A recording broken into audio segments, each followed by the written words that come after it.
Liverpool, England, August 1916.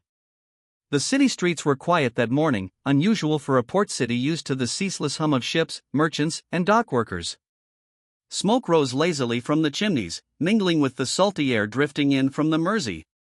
In a modest brick house on a narrow street, Private William Will Thompson, 19 years old, sat at a worn wooden desk, clutching a photograph of his mother, Eleanor. Her kind eyes seemed to look at him across the miles, softening the reality of what awaited him in France. Will had been drafted 6 months ago, barely out of school, and this was his first leave at home before reporting to his unit. Now, as he prepared for his journey to the Western Front, he felt the weight of what he was about to face: mud, blood, artillery, and the uncertainty of whether he would return. He dipped his pen into the inkwell and began to write, the scratch of the nib on paper echoing in the quiet room. Dear Mother, I don't know what tomorrow will bring, but I want you to know I'm safe, for now. The mud here smells of iron and fear, and the men around me, we do our best to keep hope alive. I miss you terribly. Yours, William. He set the pen down, exhaled slowly, and folded the letter with trembling hands. The act of writing seemed to give him a fragile sense of control in a world that was about to spiral into chaos. Outside, the streets began to stir with soldiers heading to the railway station. Their boots clattered against cobblestones, and the air was thick with anticipation, apprehension, and the faint smell of coal.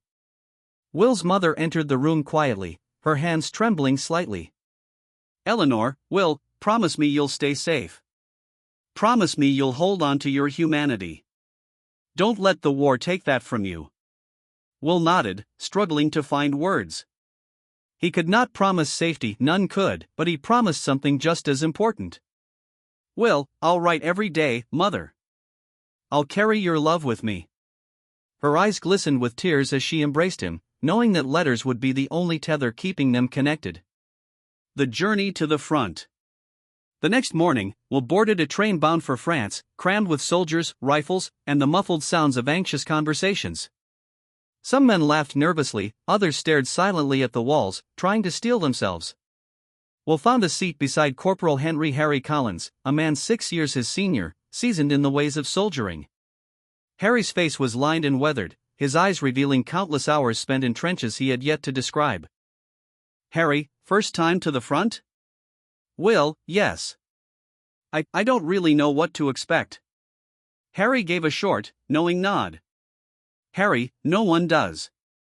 Just keep your head down and your wits about you. Letters won't save you, but they'll save your mind. Trust me. The train rattled on, taking them further from the familiar comforts of home. Will watched the English countryside blur past the green fields and quaint villages and tried to imagine what lay ahead. Somewhere beneath the horizon, the Western Front awaited, its muddy trenches stretching for miles, a labyrinth of fear and uncertainty. First impressions of the trenches. Days later, the train screeched into a small station in northern France. Soldiers disembarked quickly, carrying their packs, rifles, and the burden of the unknown. The air smelled of damp earth and smoke. Will's stomach churned as he followed Harry and the others toward the waiting trucks that would take them to the trenches. The trench system was a maze of mud, sandbags, and wooden planks. Water pooled in low areas, rats scuttled along the edges, and the constant echo of distant artillery reminded them that death was never far. Will's heart pounded as he gazed into the trench ahead. It was nothing like he had imagined, no romanticized battlefield, no heroic grandeur. Just mud, blood, fear, and survival. Will, thinking, how can life exist here? And yet, these men, they laugh, they argue, they survive. Harry clapped a firm hand on his shoulder. Harry, welcome to the front, lad. Remember, a good letter home is more important than a clean uniform. Will smiled weakly, though the reality of his situation weighed heavily on him. He would need the letters, not just for his mother, but for himself, to preserve the sliver of humanity still left within him. The first letter from the trenches. That evening, Will found a quiet corner in the trench. Shells exploded in the distance, sending tremors through the earth. The air was thick with smoke and the smell of damp, rotting wood. He pulled out his notebook and began to write. Dear Mother, I write this with mud on my hands and fear in my heart. The men are brave, some too brave, some not brave enough. We share what little food we have, and sometimes we laugh to remind ourselves that we are still alive. The artillery is constant. I hear it even as I write. But writing to you makes me feel human, Mother. Please, keep writing to me. It keeps me going. Yours, William. Folding the letter carefully, he tucked it into his coat. Even amidst fear and uncertainty, the act of writing became a lifeline, a thread connecting him back to home, to love, and to hope. Bonding with fellow soldiers. In the coming days, Will began to observe the other soldiers. Some were seasoned, hardened by months of combat, others, like him, were terrified novices. But there was a strange camaraderie, a silent agreement that they would protect one another as best they could. Harry remained a constant presence. He taught Will how to navigate the muddy trenches, avoid sniper fire, and ration food. He also taught him the importance of humor, even when the situation seemed hopeless. Harry, a joke shared in mud and blood is worth more than a medal. Will began to appreciate these small gestures. He started writing to his mother every night, describing not just the horrors of the trenches, but also the moments of humanity, a shared cigarette, a song hummed quietly, a stolen piece of bread. Dear Mother. Today, I shared a laugh with a man who had nothing left to smile about. Even here, in the mud and the shells, laughter survives. I hope it reaches you, even through this letter. The reality sets in. But not all days were filled with small joys. Will quickly learned that the trenches demanded more than courage, they demanded resilience. Rats, lice, and the constant smell of decay became a part of daily life. The distant boom of artillery never ceased. And every day, new men arrived, and some did not leave alive. Will wrote about these realities to his mother, never hiding the truth but always emphasizing hope and survival. Dear Mother. Some of the men are gone today, we don't know where they fell, only that they are not with us anymore. I am frightened, but I will survive. I must. For you, for myself, and for all those who cannot write home anymore. His letters became both a journal and a shield, allowing him to process fear, grief, and hope simultaneously. Closing thoughts of Part 1. As Part 1 concludes, Will sits once again at his small trench corner, pen in hand, gazing at the distant horizon where smoke and explosions mingle with the pale evening sky. Despite the chaos, despite the fear, he writes. Even in mud, in fear, in the endless roar of artillery, I am still here. I write to survive, to remember who I am. I write to remain human. This moment marks the beginning of his journey, a journey of survival, friendship, courage, and the enduring power of letters to connect hearts across the miles of war-torn Europe. The first morning in the trenches arrived with a damp, gray sky. Rain had turned the narrow passageways into slippery mud channels, and puddles reflected the faint, bleak light. Will awoke on a wooden plank, cold seeping through his thin uniform. The smell of wet earth mixed with smoke from distant artillery and the faint metallic tang of blood, a constant reminder that survival here was uncertain. He rubbed his eyes, adjusting to the cacophony of the trenches, the low murmur of soldiers' voices, the creak of sandbags shifting, the clatter of boots on wooden planks, and the far-off boom of cannon fire. He could hear rats scuttling through the mud, a harsh companion to the constant noises of war. Harry crouched beside him, inspecting his rifle. Harry, morning, lad. Welcome to your new home. Mud, rats, and the smell of fear. Will forced to smile. Will, lovely. Exactly what I imagined. Harry, grinning, I doubt it. You'll get used to it, or it'll eat you alive. The first days were a brutal education in the realities of trench life. Will learned quickly that the trenches were not just a line on a map but a living, breathing entity. Water pooled in low spots, forming mini swamps where soldiers' boots sank ankle deep. Wooden planks, called duckboards, served as walkways but were slippery and often rotted through. Shell craters surrounded the trench network, some filled with rainwater, some hiding twisted barbed wire and the bodies of fallen soldiers. Trench hierarchy and discipline.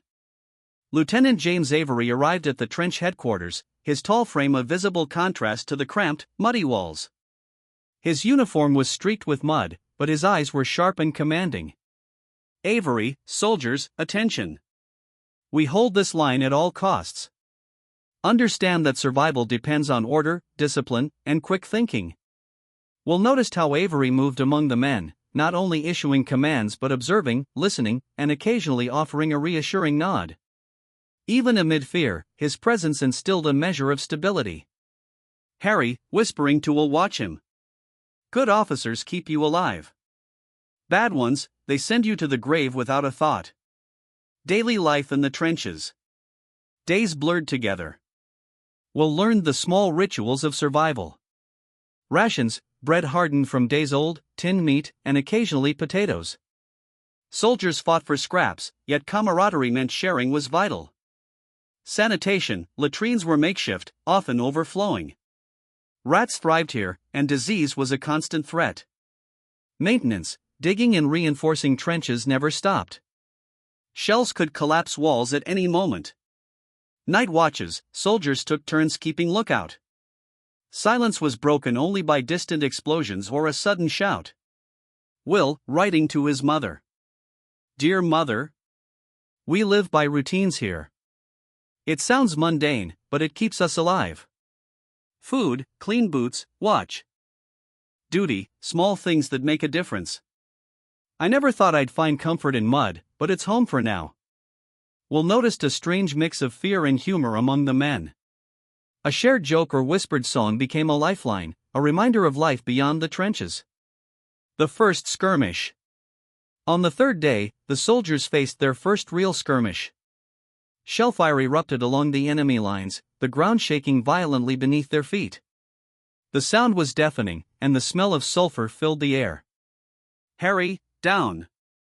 Stay low. Will's heart raced as bullets whizzed overhead. He ducked into a small dugout, mud splashing across his uniform. Next to him, Harry maintained his composure, calmly firing back when the opportunity arose. Will, thinking this is real. This isn't a drill. This is life and death.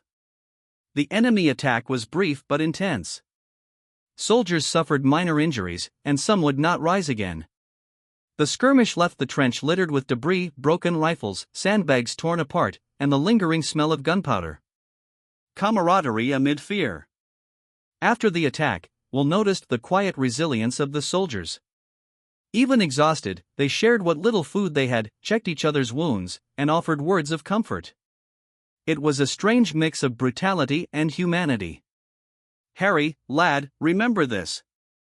You survived not just by skill, but by looking out for the man next to you. That's what keeps the line alive. Will began writing in his journal, describing not only the horrors but also these small acts of kindness. Dear Mother, today was terrifying, but I saw bravery and kindness even in fear. Men who barely know each other share what little they have. It reminds me that even here, humanity survives. Letters as a lifeline. The importance of letters became apparent immediately. Every time a messenger brought a note from home, soldiers would gather around, reading aloud in hushed voices. Some laughed, some cried, and some simply held the paper to their chest. Will received his first letter from his mother after arriving at the front. My dear William, I think of you every hour. Your letters keep me going. I pray for your safety and hope you find small moments of peace, even in the mud. Remember, love travels faster than any bullet. Holding the letter close, Will felt a surge of resolve. The mud, the blood, the constant fear, none of it could break the connection to home. Letters were his anchor, his reminder of why he must survive. Learning to cope. As days turned into weeks, Will adapted to trench life. He learned how to identify safe zones during shelling, navigate no man's land when ordered, provide first aid to wounded comrades, find moments of humor amid despair. The letters he wrote grew longer, more reflective, and more detailed. They were not only messages home but a method of processing his experiences and fears. Dear Mother, I never imagined life could be so cruel, yet I see courage I never knew existed. Men fight, cry, laugh, and die all in the same breath. I am learning to be strong, and I am learning to be human, even here. Will noticed a change in himself. His fear had not vanished, but it was tempered by resolve, by purpose, and by connection to those who mattered most. Closing thoughts of Part 2. As Part 2 ends, Will sits quietly in the trench at dusk. The sky is a muted gray, the distant artillery a constant reminder of the world beyond. He writes another letter, careful to include both the terror and the moments of hope. Dear Mother, life here is harsh beyond words. Yet, I survive, and I see the strength in the men around me. I hold on to hope, for without it, we are lost. Every letter I write is a thread connecting me to you, to home, and to humanity itself. This marks the completion of Will's first real experience in the trenches, a brutal awakening to the realities of war, tempered by friendship, courage, and the lifeline of letters. The trench had become Will's home, though home was a word he now associated with mud, rats, and the constant echo of distant artillery. Days blurred into nights, each one a repetition of vigilance, exhaustion, and the fragile hope of surviving another sunset. Yet, amid the harshness, Will began to notice the threads of human connection that bound the soldiers together, threads that would define his experience in the coming weeks. Shared stories in the mud. One gray afternoon, the soldiers gathered in a slightly more secure section of the trench, huddled under the tattered remains of a wooden shelter. Harry had insisted that the men share stories, anything to break the oppressive silence and lift their spirits. Harry, lads, enough with the staring at the mud. Tell a story. Anything. Real, funny, tragic. I don't care. Just speak. Will hesitated at first. Speaking aloud felt strange, even frightening, after weeks of tension and constant fear. But as he listened to the other soldiers, he realized that the stories carried life, the memories of home, of family, of dreams yet to be realized. Private Jenkins, a wiry man from Manchester, spoke of his childhood fishing trips on the Irwell River. Sergeant Davies, older and grayer than most, recounted tales of football matches won in narrow victories. And when it was Will's turn, he shared a memory of Liverpool streets on a sunny afternoon, the smell of fresh bread, the laughter of his mother, and the warmth of a life that now seemed impossibly far away. The act of sharing brought laughter and quiet tears alike. For the first time, Will understood that camaraderie was more than companionship, it was survival. These stories reminded them that, even in a place designed for death, life persisted in small, stubborn ways. Letters as emotional anchors. Every evening, after the men settled into their narrow bunks or leaned against damp walls, Will would pull out his notebook and write. He wrote to his mother about the stories, the small victories, and even the fear he felt during skirmishes.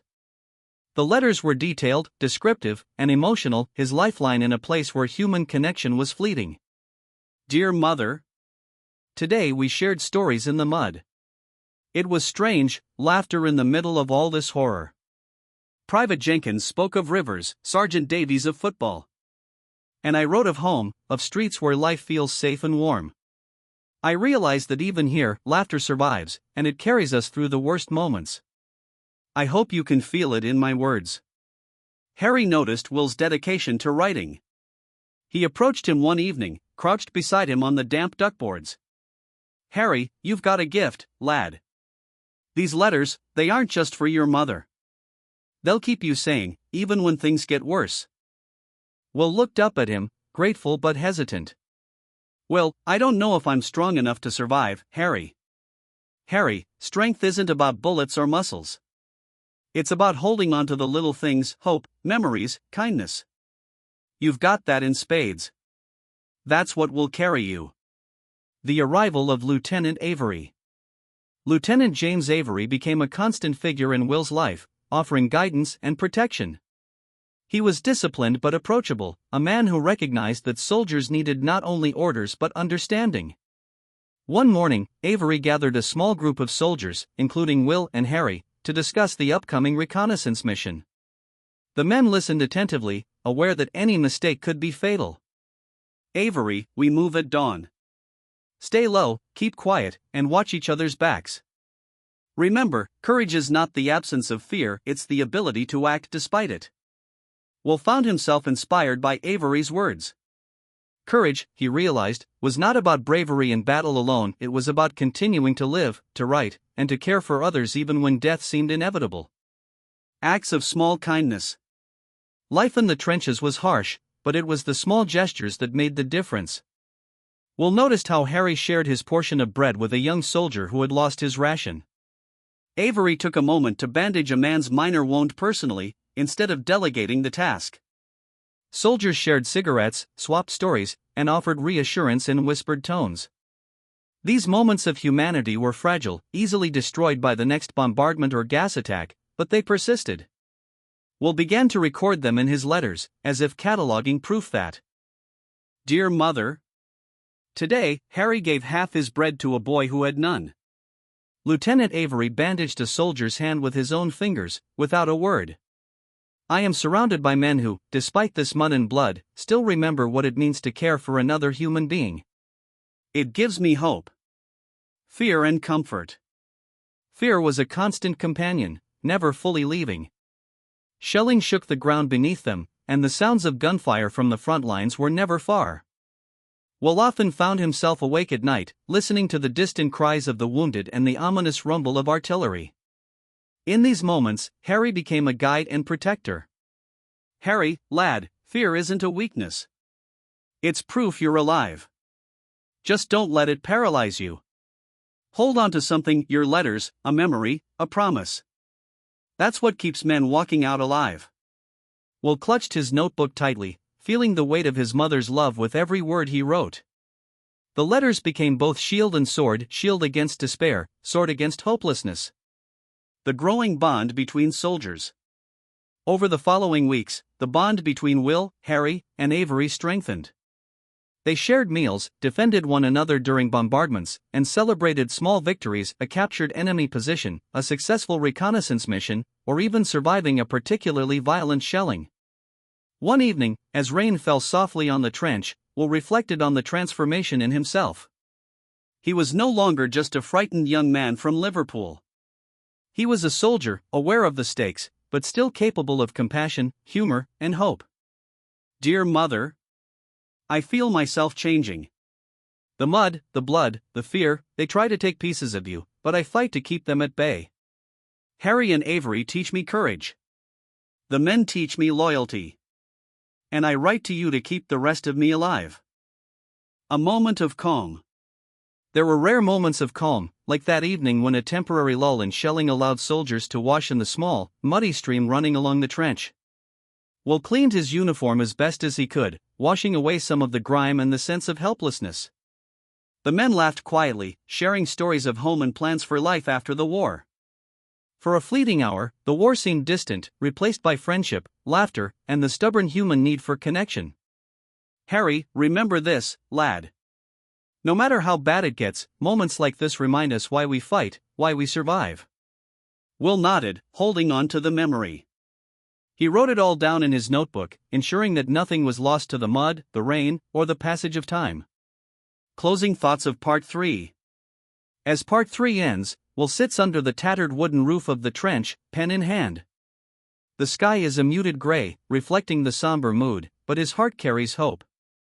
Dear Mother. I have found friends here, men who share my fear and my courage. I have found moments of laughter amid the horror, small acts of kindness that remind me what it means to be human. These letters are more than words, they are the threads that hold me together. I will survive, and I will remember. The bonds formed in the trenches, through laughter, fear, and shared stories, became the foundation of Will's resilience. Friendship, letters, and humanity were his armor in a world where death was omnipresent. The morning air was thick and still, an eerie calm that seemed almost unnatural. Will had been awake for hours, writing in his notebook under the faint light that filtered through the tattered roof of the trench. The mud had hardened slightly overnight, but the smell of wet earth and decay was relentless. Soldiers moved silently, their faces tense and pale, anticipating the unknown that each day in the trenches brought.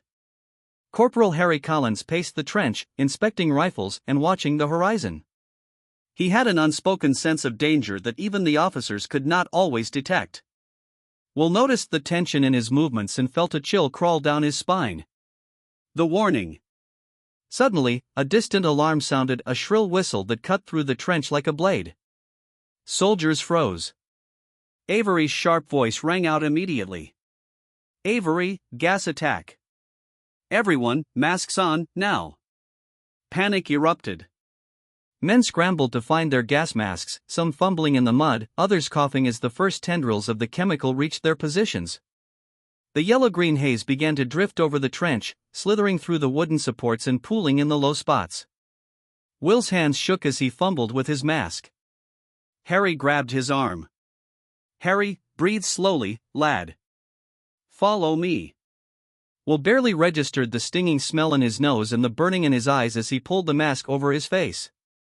The world turned strange and distorted, the trench walls bathed in an unnatural green light from the gas drifting above.